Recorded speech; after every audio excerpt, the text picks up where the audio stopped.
right, so I'm making fish here. I've got my bass. I salt and peppered them, and then I also put Parmesan on them. Actual real Reggiano. Real good stuff. I like it. Sliced up garlic, sliced up parsley, and that's gonna go in last. So I'm gonna cook the fish first, and then so yeah, we're gonna get to that here. Bring these guys over. Gotta have a little. You gotta have butter. You gotta have olive oil. Put the olive oil in the pan. Pretty good amount. Get everything looking pretty good. And then you just, I suppose I'm gonna go like this.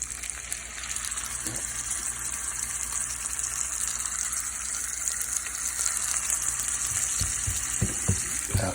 This is experimental too, so I'm just gonna pat that cheese down. This other stuff up. Do that. Obviously, don't crowd the pan out. That really helps.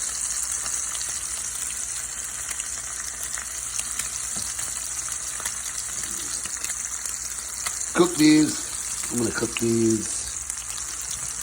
Oh, they usually stay 3 minutes aside, but while I let things cook, I like to go back to the sink, reuse things. Get this clean. Look at that. Nice and clean. One-handed cooking. Paper towels. It's a little tricky, but that. Yeah. That's how you wipe off a plate with one hand. So now I can put my fish back on. I need something to flip with, and I need to clean my floor. Oh, there's the fish. Flippy.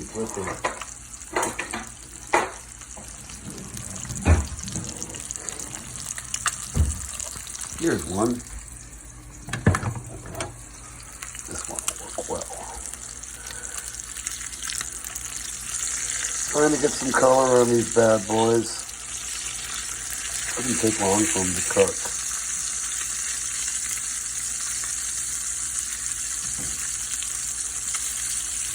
Now we'll flip them and look at that. You can already see that having the Parmesan helps give it a little bit of color. These are pretty white fish. They have much color to them, so. And then I'm gonna do a little, this is a little tip from the, got your seasonings up here, but this little tip. A little bit of cayenne right in there. This will give the fish color.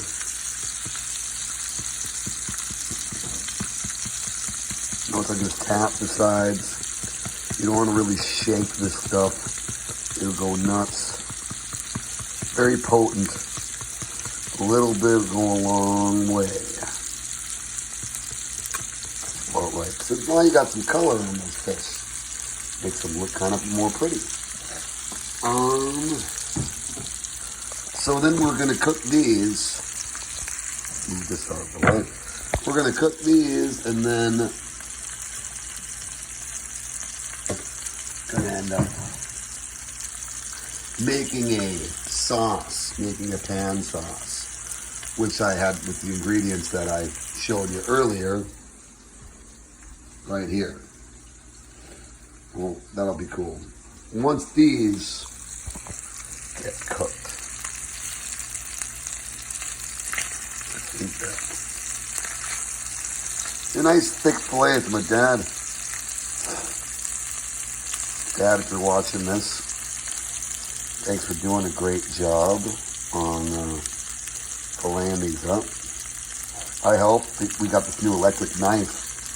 I've got a video of that too. We got this new electric knife.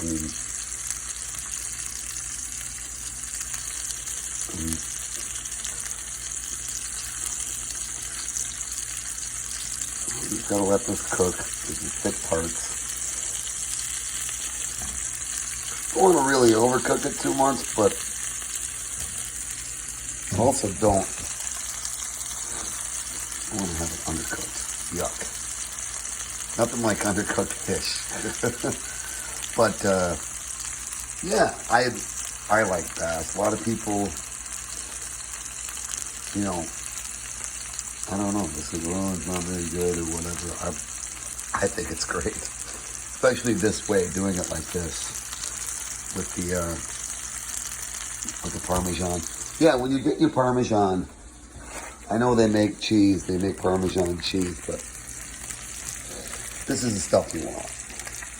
I mean, it's Reggiano. I mean, it says it on the. It'll say it. They'll have it stamped into it. It's expensive. It is. It's like for a little wedge of it, it's like almost $10. But it goes a long ways. And once the rind is there, you cook it in the soup or something like that. You can melt it down. So it's the best. There's nothing like it. There's nothing like this. You can't say, "Oh, I got Parmesan cheese and whatever. This melts better. It's better flavor." It's the real thing. People from Reggiano actually are kind of pissed that everybody's calling themselves Parmesan cheese because it's not Parmesan cheese. So let's get into it. We're getting close to getting these. Oh, good color on these. So this is the presentation type. So since I'm just my own person cooking, if I was going to do this, I'd have an extra piece, and that would be my piece, just to test it out. But I wanted to check probably the thickest part. That flaked pretty good. So I think one thing that when people are having bass, turns them off with bass, is because when you cut it this way, there's these little, I don't know if you can see it.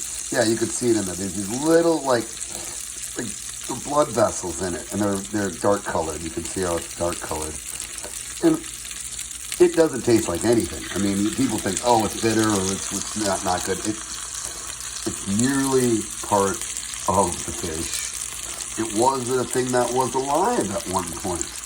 And now we're eating it. So it's like, don't be so damn picky. This is some of the best food you can get. So since my fish, I think, is pretty done. That one, don't break that one. See, they start to almost fall apart. That's a pretty one right there. Like cayenne really gives it nice color. And some good sweet heat, which I like. Some people that are not into that probably do not do that. So I would suggest just using paprika then. So here we go. We got the pan. Now we need to lower the heat a little bit. Lower our heat. See, we're not using that high heat. We're using this cast iron. And boom, we get some butter here. Boom. And we're gonna put that butter in. Yeah. Get that going. And this is good because we're gonna get all of this, all the little bits off the bottom and everything. That's going to be for flavor too. So then we go over here and we grab our garlic. One-handed cooking. I sliced this earlier. Oh, always do this. Always do this stuff first before you start cooking. It's always, you'll thank yourself, because then you're trying to cook and then you're trying to cook and then you're trying to chop things, and you don't have the time to look at what you're cooking, and you don't have the time to, I mean, you could burn things. It's easy. I mean, especially this step right here.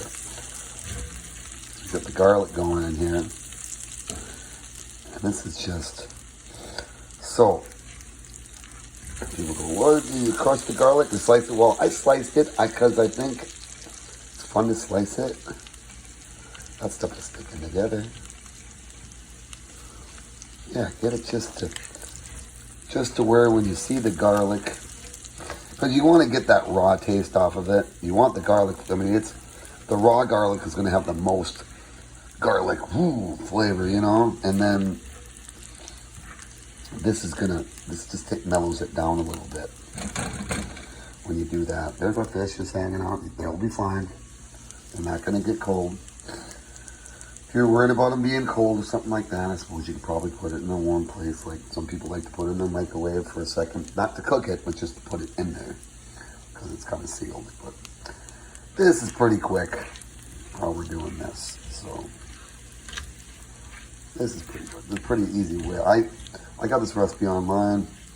It was really simple, and I thought that's usually the stuff that's the best. I'm not Mr. Fancy Pants. So yeah, here we go. The garlic is already starting to brown. That's it. That's all you want. So I'm going to take, because it's still going to keep cooking, I'm going to take this now, this knife here, off of the heat. Watch the pan. These cast irons like to get kind of hot, so use a pot holder. And then, yeah, we've got that off now. Keeping this moving. You don't want to burn it, but see how that garlic is just getting kind of, you don't want it to turn brown actually, really. So we're going over here and we're going to get our parsley. Just going to grab a good old handful of that, huh? We're going to come back over here. Boom, parsley goes in. Boom. And see, the pan's still hot, so I mean, this is still working. And then just mix that all together. See, you can even see it's still cooking. I've got it off the heat with this cast iron. It really holds the heat. So I'm getting that garlic about as brown as I want to get it. That's fine. Do not burn it. It gets to be sweet, kind of, but then when it's burnt, it's bitter again. It's really bad. It's not a good bitter flavor either. It's not good. So look at that. And then to finish it off, we got a nice lemon. Add that. I just like to cut pieces off. And I can just reuse that. You know, the cool thing about lemon is I don't have to waste this. I can put this in my glass. Got some iced tea. I know it looks weak. I don't like strong iced tea. Oh, nice bits in there. Okay. Yeah, so you got that. And then a little ice. You have yourself a delicious beverage.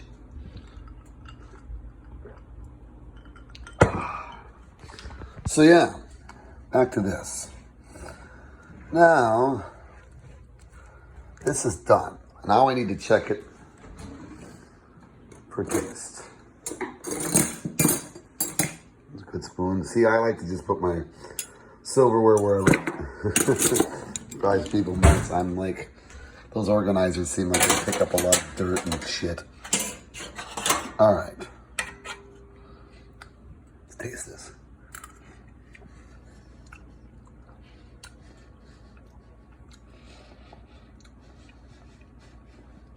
That's pretty good. Okay, so the final thing. Yeah, the pan's hot. Okay. Final thing. We'll bring over our fish here. Get that out of the way. One-handed cooking. Then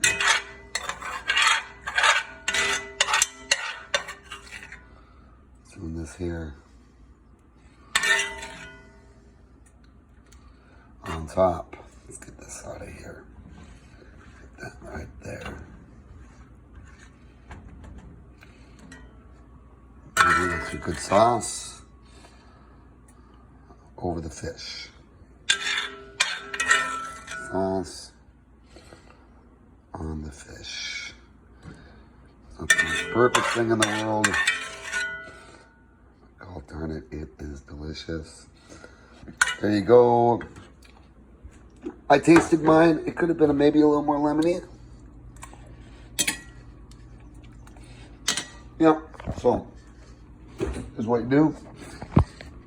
Go in the fridge. Take out your lemon. Yeah, I've got a little bit of garnish here too. Here. Get that garnish going.